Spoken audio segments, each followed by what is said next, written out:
Welcome, everybody, to another episode of Lockdown 23 and 1. Today, we're going to witness two gangsters get smoked in the courtroom for murder. This is a sad and kind of strange story. I don't know why they ended up taking this lady's life, but we're going to break it down here in a second, as well as jump in the courtroom to witness the sentencing. But before we see the smoke clouds in the courtroom, don't forget to tap that like, subscribe, notification bell if you enjoy. And of course, check out my playlist with many more videos for you to start watching today.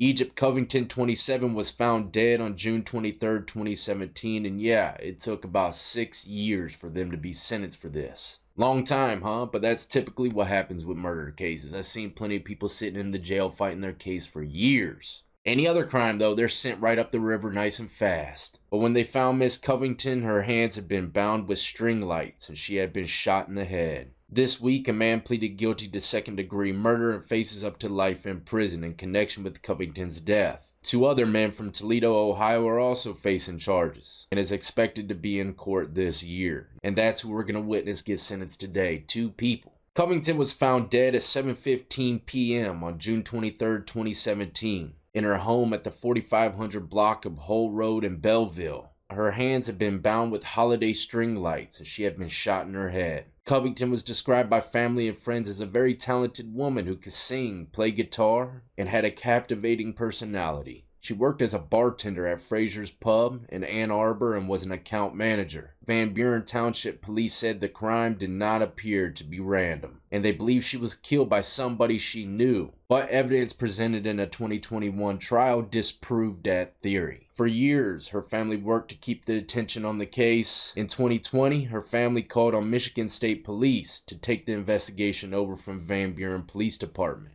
I didn't know you could request stuff like that, new department checking out the situation. Anybody that lost a loved one out there and it seems like things ain't getting done, then reach out to somebody else. Covington's family said tips continue to come in on social media, including evidence about drugs playing a role in her murder. They wanted Michigan State Police to follow these new leads. Billboards were created asking for more clues, and marches were held in her honor. There was even a $25,000 reward for information leading to the arrest. Michigan State Police eventually did take over the case. These are the 3 supposed gangsters that tied up a helpless, defenseless girl and shot her in her head: Timothy Moore, Shane Lamar Evans, and Shandon Ray Groom. Mr. Shane Evans, we're not going to witness get sentenced today. He actually pled guilty in the case. Mr. Groom and Mr. Moore are cousins. Both lived in Toledo, Ohio. Evans lived 3 miles from Covington's duplex. In a police interview, Mr. Evans, the one that pled guilty, said he led the other 2 men to Covington's duplex and told them the neighbor had marijuana that would be easy to steal. Prosecutor used the phrase "robbery gone bad." Evans goes on to say, "I knew he was out of town. I knew he was out of his house. I said go to the right. I knew 100% no one was in that house. They went to the wrong door." Idiots. Just imagine, though, the neighbor that they planned on getting, watching this case unfold, saying, you know what, that dead person tied up could have been me. On March 25th, 2021, a judge ruled there was enough evidence to send all 3 men to trial for murder charges. The judge said it was essentially the confession of Mr. Evans that led to Mr. Moore and Groom being arrested for these crimes. What's weird to me is that if they went to the wrong house, then why did they tie her up and shoot her in the head? Maybe she recognized him, didn't want her going to the police and tell them exactly who it was. I don't know. It smells fishy to me, man. Because if I walked into a house to rob someone and I realized, oh, it's the wrong house, I'm going to say, ma'am, I apologize. I walked in the wrong door, and carry my ass out. And an idea that would never come across my mind is, hey, let's tie her up and shoot her in her head. It makes no sense. Now, I was going to play the victim impact statements, but I think I'm going to bypass it. It's about 40 minutes worth. So we're going to jump right into the prosecution and the defense closing statements. Now, first on the chopping block, the inmate closest to us, Mr. Groom. Anyone else? No, Your Honor, that was the last I remember. That was just the family. That guy, I hate to stop it already so soon, but that guy walking off was the father of the daughter, right? And I can't even imagine sitting in the courtroom, witnessing the people right in front of you that did that to your daughter. Man, I don't know what I would do. Honestly, I'd probably definitely be one of those guys jumping across the pews, you know, jumping straight through the plexiglass. Sad, sad situation. My condolences to her family and loved ones. Is there anything that the defense counsel would like to say? Let's deal with Groom first. Anything that you'd like to say? Sir, please sit back. Sir? Sit back. I'm talking to you. Sit back. Sit back. Oh man, I guess his co-defendant back there is getting into a little a dialogue with the judge about sitting too close. Yeah, he does want to address the court. I'm going to keep this brief, Your Honor, because we do have a sentence agreement that I'm urging the court to follow. But in sitting here today, it's very difficult because, number one, I want to be sensitive to the loss suffered by the family and their feelings. And I don't question or quibble with anything that was said with regard to that part of it, but there were statements that were made that are not factually correct. On the other hand, I have to be sensitive to the fact that there is co-counsel and co-defendant in this matter, and I don't want to do anything that's going to step on them or impinge on their case. But we heard several times, especially from the last person who addressed you, that they murdered Ms. Covington. And I assume that means not only the two that are here today, but Mr. Evans, who was previously sentenced by this court. My client accepts responsibility for what he did. He was involved in a crime which resulted in somebody dying. But I have to believe that if there was any evidence, number one, that this was premeditated, that the result would not have been what the result was. That if the people could have proven any indication that this was premeditated, they would not have made the plea offer that was made and accepted in this matter. My client, when he spoke to the court, to the MDOC investigator who did the pre-sentence report, indicated he was very sorry for what he did. That although he's not the one that actually directly caused the death of Ms. Covington, he realizes that had he not been there that night, had he not participated, the results might have been different. And for that, he is very, very sorry. We didn't hear any of the people who addressed the court today talk about lack of remorse, but that was in some of the written statements that were contained in the pre-sentence report. And I can represent to the court as his counsel. He and I had conversations over the last 2.5 years in which he has indicated that he is very sorry for what happened. Now, obviously, had he known what was going to happen, he would not have agreed to participate.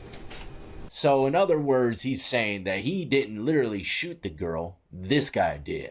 Why would this guy do that, man? That's what I'm asking myself, right? Keep in mind, this girl was a bartender. Maybe, you know, after kicking in the door, tying her up and all this, that, and the third, finding out it's the wrong house, she still recognized him for maybe serving him some drinks. I don't know. I'm just trying to paint a picture as to why this guy would kill her. I mean, you got to be a sick, demented monster to do something like that, man. It's pure treachery. And this guy already started off before getting sentenced arguing with the judge. Man, he has no respect for authority. So for those reasons, Your Honor, we're asking the court to abide by the agreement that was made and sentencing according to that agreement. All right. What would your client like to say? Mr. Groom? Please stand. No. Address me. I would like to say I'm sorry to the family for my actions, my reckless behavior. Again, like my counsel said, if I wasn't there, Miss Covington would probably still be alive. So I don't blame nobody but myself, and I don't ask that the family forgive me, but forgive me for my actions for them to move on. And that is it. All right. Oh man, that half-assed apology, man. I'll get to the next one. Let me put it this way. There is a sentencing agreement in this matter, Shandon. The court will follow that sentencing agreement that was negotiated with the prosecutor and the defense counsel. And I will sentence him to serve 17 to 26 years.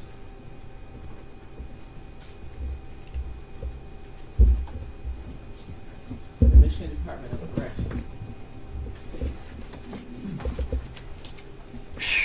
He gets 1,117 days jail credit. He must pay a crime victim assessment fee of $130. Yeah, that's thick smoke.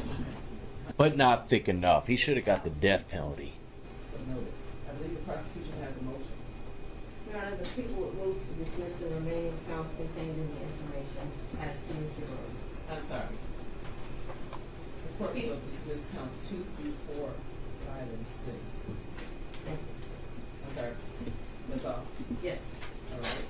So I'm guessing a part of the plea agreement is all the other charges get dismissed. And also a lot of people don't understand that even though you took a plea agreement, the judge has a choice in some states to not go with it. So some of these guys, man, they'll come into the courtroom for these crimes thinking that they're locked in for a certain amount of time. Act a fool in the courtroom, get snippy with the judge, and then the judge says, you know what? I'm not going with these plea agreements. So anybody out there that happens to go through the court process, it doesn't matter, man. Always be respectful in the courtroom regardless if any kind of agreement came up with the defense and the prosecution.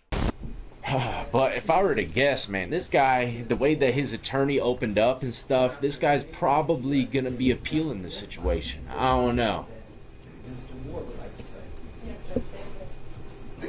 Okay, Mr. Moore is about to speak now. I believe this guy's like the ringleader when it came down to killing the girl. Mr. Moore, let me first say that there are no words of any kind that myself nor Mr. Moore could ever say today or ever that would even attempt to mitigate the unimaginable loss that everyone who has known Ms. Covington suffers and will continue to suffer. Personally, my heart truly He don't goes care. out to that. And Sick. they're absolutely right in a lot of what they have said, in saying that Mr. Moore's actions were unjustifiable that day. They were. He admits that. He recognizes that. As Your Honor is well aware, this case was set for trial, jury trial. We were prepared to go to trial. There were a number of issues, both factually, procedurally, and concerning the investigation of this matter that we were prepared to litigate. But it was Mr. Moore's decision to take responsibility for his involvement and to not put anyone through a lengthy jury trial in this matter. He did so because he takes responsibility for his involvement in this case. He ain't doing it because he took responsibility. He did it because he weighed out his options back in the cell block, probably. Other inmates like, bro, you need to jump on that immediately, or you're never gonna see daylight again, man. Trust me, take that plea. He probably sat in that bunk for a week straight thinking about what he's gonna do. And based upon his body language, it seems like he might be thinking twice about this whole plea deal. He's over here shrugging things off like he didn't do nothing. I'm a firm believer that each and every one of us is more than the worst thing that we have ever done, Mr. Moore included. This is by far the worst thing he has ever done. He admits that. He recognizes that. But, Your Honor, there are redeeming and rehabilitating qualities of Mr. Moore, and it's my job today to make sure that the court is aware of them and make sure that the court considers them. Look, if this guy tied up a girl and shot her in her head point blank, just imagine all the other stuff he's done that he hasn't gotten caught for. If I were to guess, this guy's probably got a few bodies under his belt. He is currently 37 years old. He was 31 years old at the time of this offense. He's my Over age. the course of the last 3 years, actually, it's a little under 3, but next month will be 3 years incarcerated in the Wayne County Jail. Over the course of 3 years, he's maintained strong relationships with his family as well as his children. 3 years in jail and his rows are still that tight? That means them inmates where he's at don't give two damn hells about his paperwork, because someone had to have braided his hair like that recently. See, that's a difference between certain states, right? Some people, man, they'll get locked up and the inmates won't care about what they did. Or they'll just take his word for it, okay, yeah, you didn't do it. I understand, man, I understand. Other states, he walk into the cell block and they put a green light on his head instantly. And that's the major difference when it comes to prisons. Facing charges of this nature, that's very unusual. But I think it's a testament to the fact that there are people who believe that Mr. Moore has both redeeming and rehabilitating qualities. Over the course of his 3 years in the county jail, I don't believe he's been involved in any major misconducts or issues.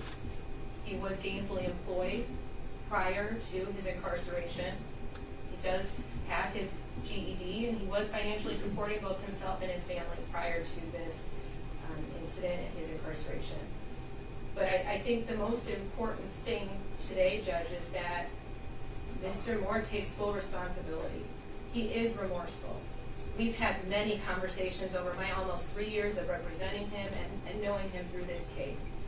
And at each step of this case, he has shown remorse. And it's my understanding that he's remorseful, not just for what it's done to himself and the position it's... That's the only thing he's remorseful for, is what's going to happen to him. He's remorseful for what it's done to everyone in this courtroom and everyone out there in the world that has known Miss Covington, because he recognizes he caused and was involved in a tremendous loss to the world.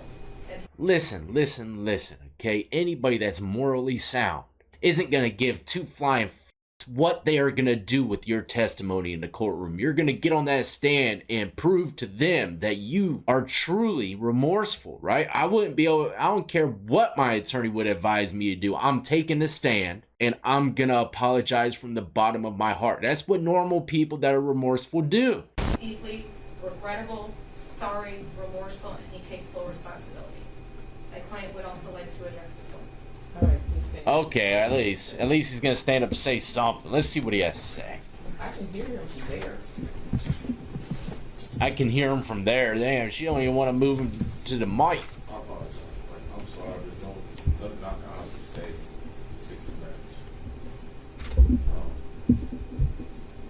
It's been a proceed, and the sad part is the family still don't get the answer to what happened. They got multiple stories. Shandon gave multiple stories. Shandon gave multiple stories. Prosecution just used what works for them. So at the end of the day, they don't get the closure that they honestly want. And I'm sorry for that. I'm sorry for how it occurred and what happened. Like, I can't take that back. There's nothing that I honestly can fix about it, you know. But there's more to it. You know what I'm saying? There's way more to the case than it is being explained. And hopefully one day they get their answers. But I feel like I was pushed into a plea for something I shouldn't have took a plea to. And everybody feels like I'm a bad guy. There's nothing. I'm the most genuine person you would meet in the world. I take I care need of you to myself. stop. So Wow. Thank you, Judge. Shut that dumb mouth up. A brief recess, I would greatly appreciate it. Yeah, because what I'm hearing is that he did not willingly, knowingly, and voluntarily enter into this plea, which is not what's on the record. I do pleas methodically. I never said or volunteer. And I ask very specific questions. And here we come to the point of sentencing, and you want to tell me something different? How much time do you need? Because that is not going to be a subject. I understand, Judge. It's not acceptable to me either. I would like an opportunity to speak with my client briefly today, if I could, and then we may be requesting to come back on a different date. To it. I can withdraw that plea and we go to trial. What's your choice? I understand, Judge. I've had lengthy discussions with my client today, and for the record, I have had numerous discussions with my client over the course of 3 years of representation about pleas, trials, what he wants to do, what's in his best interest. We've had many conversations about that, including today. What Mr. Moore has indicated to me today is that what he was stating was not that he did not voluntarily accept a plea. He stated to me that he accepted a plea because he wanted to, he thought it was in his best interest, and he wanted to take responsibility for his actions. What he indicated to me that he meant by his statements were that he believes statements given by others in the case were untrue. That does not negate that he is taking responsibility for his involvement. He wants to take the plea. He wants to go forward with this plea. He had ample opportunity to consider this plea. The case has been going on for 3 years, and that is what he wants to do. He's asking the court to proceed to sentencing with the plea, follow the sentencing agreement. Mr. Moore, is that true and accurate? Stand up, please, sir. And if I could ask my client just a few questions, Judge, if you wouldn't mind. And Mr. Moore, has anyone forced you to take a plea in this case? No. The reason why they're reiterating this and making sure that he knows exactly what he's doing is because it could be a mistrial later on if he, happens to appeal it on the basis of, hey, I took a plea because I was tricked. I didn't really want to do this, man. This ain't how it's supposed to go down. So the judge, before she takes his plea, she wants to make sure 100% that he is in agreement with it. The resolution of this case without putting further harm and stress on the family. And as angry as I am right now, I still think that is a good resolution, and I would still ask this court to accept the plea agreement. Anything else? No. The court is going to proceed with sentencing based on Mr. Moore's statement that he acknowledges his involvement in this matter and he's responsible. That his qualms are with statements from his co-defendants.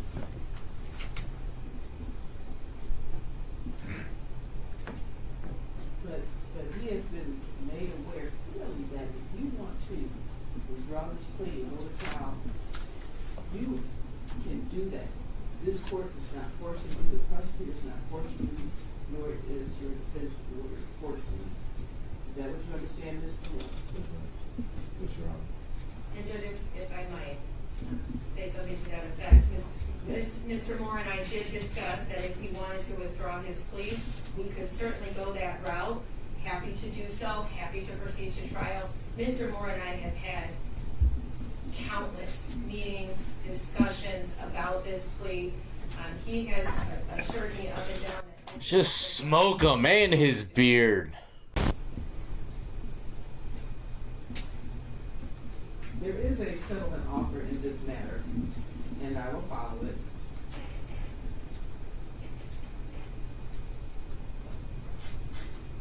Timothy Moore's 20 to 55 years in Michigan Department of Corrections to consider to be served consecutively to the mandatory 2 years on count 4, which is a felony, count 5, which is a felony firearm. Any restitution will be joined in separately. So he got sentenced to 20 to 55 years in prison. Not to mention the other stuff they didn't dismiss like they did with the Code D. He's going to have to do time for that consecutively. His co-defendant got 17 to 26 years. Almost half of what this guy got. So that tells me that, just like he's arguing about what the co-defendant said, they probably both agreed and said that he was a shooter. And that's why he got more time than anybody else. But he ain't coming out till there's 13 doors on a microwave. I do believe that there is more to this story than meets the eye. Because even though the last person to take the stand was getting kind of mouthy and stuff with the judge, man, he seemed like he had common sense. And most people with common sense ain't just gonna blast a lady tied up for no reason. There was something there, man. And I'm gonna close it out with this. I think she recognized him. And somehow, things escalated to the point where he felt like the only way out was to take her life. And not to mention, the mugshot, he looked worse off on the streets than he did in jail. So who knows? There might have been drugs involved. He might have been strung out or something. I don't know. But this was a very sad story. And once again, before we leave, my condolences go out to the family and loved ones of that girl. But as always, until the next time, y'all be easy, be safe, and more importantly, stay free.